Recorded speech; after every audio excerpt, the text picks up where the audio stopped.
இறையேசுவில் அன்பு அன்னையின் பக்தர்களே, இன்றைய நாளின் அருமையான ஒரு சிந்தனை முதல் வாசகத்தின் வழியாக நமக்கு கொடுக்கப்படுகிறது. ஆண்டவருடைய அழைப்பு என்றால் என்ன, அதை எவ்வாறு புரிந்து கொள்வது, அதனுடைய உள் அர்த்தம் என்ன என்பதையெல்லாம் இன்று நாம் சற்று சிந்திப்பது மிக நல்லது. சாமுவேலை ஆண்டவர் அழைத்த போது இது ஆண்டவருடைய அழைப்பு என்று அந்த சிறுவனால் கண்டுகொள்ள முடியவில்லை. ஆகவே தன்னுடைய எஜமானர் குருவிடத்திலே போய், நீர் என்னை அழைத்தீராய் என்று கேட்கிறார். நான் அழைக்கவில்லை என்று ஏலி சொல்கிறார். 3 முறைக்கு பிறகு ஏலிக்கு யோசனை தோன்றுகிறது, இது யாருடைய அழைப்பாக இருக்கும், ஒருவேளை கடவுளை அழைப்பாக இருக்குமோ என்று சொல்லி அந்த சிறுவனுக்கு கற்றுத்தருகிறார். இன்னொரு முறை ஆண்டவர் உன்னை அழைத்தால் நீர் இவ்வாறு பதில் சொல்ல வேண்டும் என்று சொன்னார். பிரியமானவர்களே, நாமும் கூட ஆண்டவர் அழைக்கிறது உண்மைதானா என்று கண்டுகொள்வதும், இந்த அழைப்பு ஆண்டவரிடத்தில்தான் வருகிறதா என்று உணர்ந்து கொள்வதும் மிக அவசியமான ஒன்று. இந்த அழைப்பை பற்றி சொல்லுகிற போது ஒரு சிறு சிந்தனையை இந்த வேளையிலே உங்களோடு பகிர்ந்து கொள்ள விரும்புகிறேன்.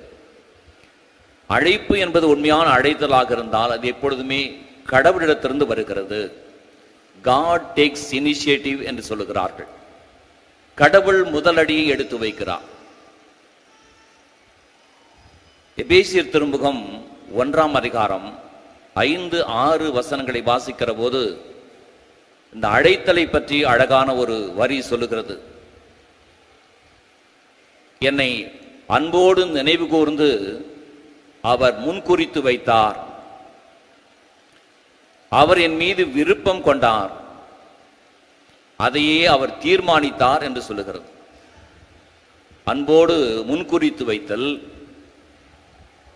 என்னை நினைவு கூறுதல், தீர்மானம் செய்தல் எல்லாமே கடவுளிடத்திலிருந்து வருகிறது. அன்பார்ந்தவர்களே, ஏதோ யாரோ விரும்பினார்கள், அதனால் நான் குருமணம் சென்றேன், கண்ணீராய் சென்றேன், திருமணம் முடித்துக் கொண்டேன் என்பதல்ல.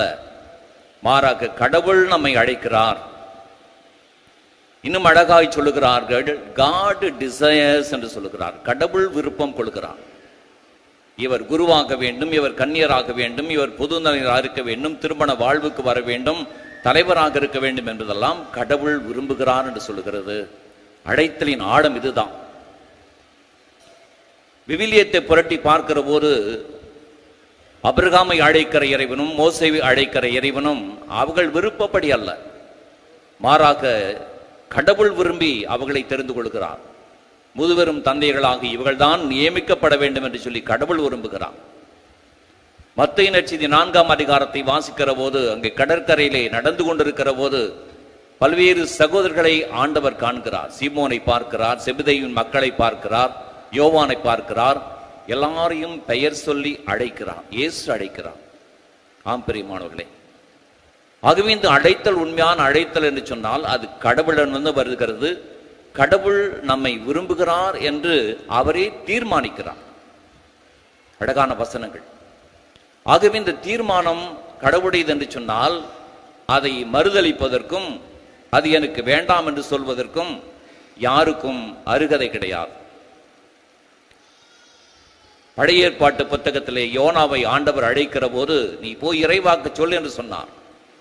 ஆனால் யோனாவுடைய விருப்பம் வேறு மாதிரியாக இருந்தனால் அவர் தப்பித்து போவதற்கு வழி தேடுகிறார், உங்களுக்கு தெரியும். ஆனாலும் அவர் திரும்ப வந்த ஆண்டவருடைய அழைப்பைத்தான் ஏற்றுக்கொள்கிறார். பிரியமானவர்களே, இந்த அழைத்தல் ஆண்டவரிடத்தில் வரும் என்று சொன்னால் அடுத்ததாக ஆண்டவர் அழைக்கிற ஒவ்வொரு நபரையும் குணப்படுத்தி விடுதலையாக்கி புது வாழ்வு தந்து ஆவியினால் அபிஷேகம் செய்து அவர்களை பயன்படுத்துகிறார். கண்கூடாக நாம் ஒவ்வொரு முறையும் இதை பார்க்க வேண்டும். குணப்படுத்துகிறார், விடுதலை தருகிறார், அவர்களை அபிஷேகம் செய்து பயன்படுத்துகிறார். ஏசாயா புத்தகம் 6ஐ வாசிக்கிற போது அங்கே விண்ணகத்தின் காட்சி ஏசாயாவுக்கு அருளப்பட்ட போது அவர் முகம் குப்புற விழுந்து, அடியேன் அசுத்த உதடுகள் கொண்டவன், தகுதியற்றவன் என்று ஒற்றுக்கொள்கிறார். அவர் எரித்தணலால் குணப்படுத்தப்படுகிறார். எரேமியா புத்தகம் 1 வாசிக்கிற போது எரேமியா சொல்லுகிறார், நான் சிறுபிள்ளை, எனக்கு பேச தெரியாது என்று சொல்கிறார். நீ சிறுபிள்ளை என்று சொல்லாதே, என்னுடைய வார்த்தையை என்னுடைய வாயிலே ஊட்டுவேன் என்று அவரை குணப்படுத்தி அவரை பக்குவப்படுத்தி ஆண்டவர் இறைவாக்கு பணிக்கு அனுப்புகிறார். ஆடு மேய்த்து கொண்டிருக்கிற மோசேவை அழைக்கிற போதும் அவரும் அப்படியே சொல்லுகிறார், நான் திக்குவாயின், எனக்கு பேச தெரியாது, என்னுடைய வல்லமை நான் உனக்கு அருள்வேன் என்று சொன்னான். அன்பாங்களே, இப்படி ஒவ்வொருவரையும் அழைக்கிற இறைவன் அவர்களை குணப்படுத்துகிறார், புதிய மனிதர்களாக மாற்றுகிறார். பேசுகிற ஆற்றலையும் தர்க்கம் செய்கிற வல்லமையும் புதுமைகள் செய்கிற அபார சக்திகளையும் அந்த மனிதர்களுக்கு கொடுத்து தன்னுடைய இறைவாக்கினர்களாக பணியாளர்களாக பயன்படுத்துகிறார். இது பழைய ஏற்பாடு புதிய ஏற்பாடு புத்தகத்தில் மட்டும்தான் உள்ளது என்று சொன்னால் அல்ல. இன்றைக்கும் அதே அழைப்பு வருகிறது. இன்றைக்கும் அதே போல மக்களை குணப்படுத்துகிறார், மக்களை பயன்படுத்துகிறார். பலவகையான தீமைகள் குறைபாடுகள் இருந்தாலும் கூட பெரிய பெரிய உயர்வான பதவிகளை கொடுத்து ஆசிரியரை கொடுத்து ஆவின் அருட்கொடைகளை கொடுத்து அன்புக்குரியவர்களை இன்றைக்கும் ஆண்டவர் மனிதரை பயன்படுத்துகிறார் தான் உண்மையான அழைப்பு. ஆகவே இப்படி பயன்படுத்துகிற இறைவன் ஒவ்வொருவரையும் தன்னுடைய விருப்பப்படியாக தான் எதை சொல்ல வேண்டுமோ, எதை மக்களுக்கு அறிவிக்க வேண்டுமோ அதை சொல்லுகிற பணியாளர்களாக அவர்களை தெரிந்து கொள்கிறார். அதில் மிக முக்கியமான பணி 3 பணிகளை இன்றைய நற்செய்தியிலே குறிப்பிட்டு சொன்னார்கள். ஜெப பணி, குணமளிக்கிற பணி, போதிக்கிற பணி. திருச்சபையில் அன்புக்குரியவர்களை திருச்சபை உயிரோடு இருக்கிற வரைக்கும், திருச்சபை வாழ்கிற வரைக்கும் நாம் ஒவ்வொரு இருக்கிறவை இந்த பணிகள் தொடர்ந்து நடைபெற வேண்டும். கடவுளுடைய விருப்பம் அதுதான். 2000 ஆண்டுகளாக இந்த பணி நடைபெறுகிறது என்று சொன்னால் அதற்குரிய பணியாளர்களையும் புனிதர்களையும் மறை சாட்சிகளையும் ஆண்டவர் தான் தேர்ந்தெடுத்து அனுப்பியிருக்கிறார் என்பது உண்மை. அன்னை மரியாளின் காட்சி ஸ்தலங்களை உருவாக்கி இதன் வழியாக பல்லாயிரக்கணக்கான மக்களுக்கு இந்த நற்செய்தி அறிவிக்கப்படுகிறது என்பது உண்மை. ஆகவே நாம் எல்லாருமே அன்புக்குரியவர்களே ஆண்டவருடைய திட்டத்திலே ஒரு பங்காளிகளாக மாறுகிறோம். ஆகவே இந்த பணி இங்கு இருக்கிற குருக்களுக்கு மட்டுமல்ல, கன்னியருக்கு மட்டுமல்ல, நாம் ஒவ்வொருவருக்கும் உரியது. நாம் எல்லாருமே ஒரு வகையில் அழைக்கப்பட்டிருக்கிறோம். அந்த அழைப்பின் ஆழத்தை உணர்ந்து ஆசிரியரை பெற்ற மக்களாக நாம் வாழ வேண்டும். இந்த அழைத்தலுக்குள்ளாக ஆண்டவர் ஒவ்வொருவரையும் தனிப்பட்ட விதத்திலே அன்புக்குரியவர்களே தூய ஆவியின் ஆற்றலாலும் வல்லமையினாலும் கொடைகளாலும் அபிஷேகம் செய்கிறார். அழைத்தலை தெரிந்து கொள்வதற்கு வழிகாட்டுகிறார். எங்களுடைய மறை மாவட்டத்திலே எங்கள் செபக்குழுவில் இருந்த ஒரு நபர் ஏறக்குறைய 40 வயது, 39 வயதிலே அவர் 40,000 ரூபாய் சம்பளம் வாங்கி கொண்டிருக்கிறார் டைட்டான் கம்பெனியிலே ஒசூரிலே. அவருக்கு ஆண்டவர் அழைத்தலை கொடுத்தார். 2 ஆண்டுகள் தடுமாறினார். இது உண்மையா, நான் எடுக்கிற முடிவு சரிதானா? ஆனால் தடுமாற்றம் இல்லாதபடி அன்புக்குரியவர்களே ஆண்டவர் தானே அழைக்கிறார் என்று சொல்லி குருத்துவ வாழ்க்கை தெரிந்து கொண்டு இன்னும் 2 ஆண்டுகளிலே அவர் குருவாக போகிறார். அழைத்தலை பாருங்கள். வயது ஒரு பெரிதல்ல. நீ எந்த நிலையில் இருக்கிறாய் என்பது ஆண்டவருக்கு முக்கியமானதல்ல. ஆண்டவருக்கு யார் தேவையோ, எப்போது தேவையோ அப்போது அவர்களை அழைக்கிறார்.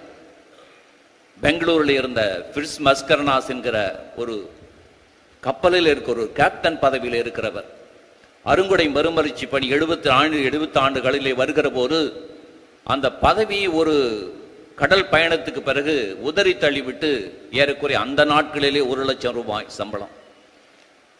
அதை உதறி தள்ளிவிட்டு இன்றைக்கு உலக நாடுகள் எல்லா இடத்திலும் போய் நற்செய்தியை அறிவித்துக் கொண்டிருக்கிறார், போதித்துக் கொண்டிருக்கிறார் என்று சொன்னால் இது அழைப்பு.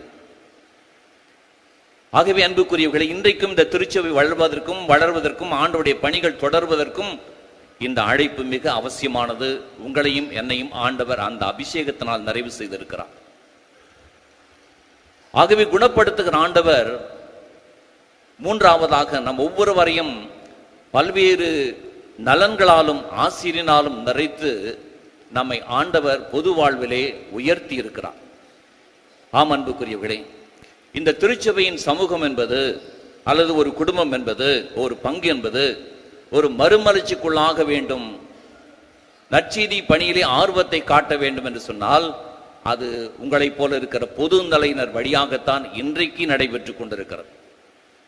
ஆகினால் தான் ஆண்டவர் நம் ஒவ்வொருவரையும் இன்றைக்கும் பயன்படுத்தி கொண்டிருக்கிறான். சிறப்பாக நம் ஒவ்வொருவரையும் ஆசீர்வதித்துக் கொண்டிருக்கிறான். இந்த திருத்தலத்திலே அன்புக்குரியவர்களே, இந்த ஆசிரியரை கேட்டு நீங்கள் வேண்டிக் கொண்டிருக்கிற அந்த வேளையிலே இந்த ஆசிரியை கேளுங்கள்.